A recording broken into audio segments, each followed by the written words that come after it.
And the Salt Lake Tribune says protesters called for the firing of a detective who tried to arrest a nurse in the middle of an emergency room. Dramatic video shows the detective dragging Alex Wubbles away after she refused to let officers take blood from an unconscious patient. 2 officers are now on paid administrative leave.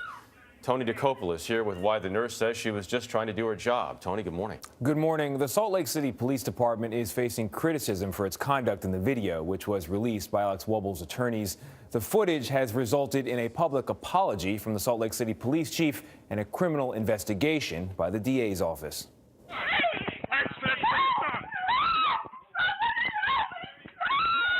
A body camera captured the moment nurse Alex Wubbles was arrested in the burn unit at the University of Utah Hospital.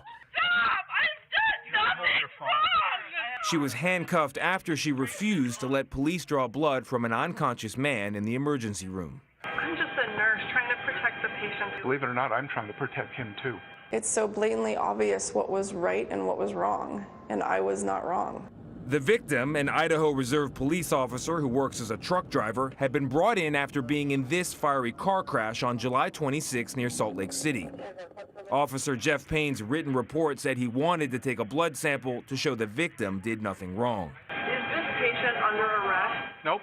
Wubbles explained to Payne that it was against hospital policy and the law to take blood as evidence from an unconscious patient without a warrant or an arrest. She puts her supervisor on speakerphone. That's when things escalated. No, we're done. We're done. You're under arrest. Wubbles was detained for about 20 minutes before being released. Salt Lake City Police Chief Mike Brown. I was alarmed by what I saw in the video. The department is conducting an internal investigation and has changed its blood draw policy.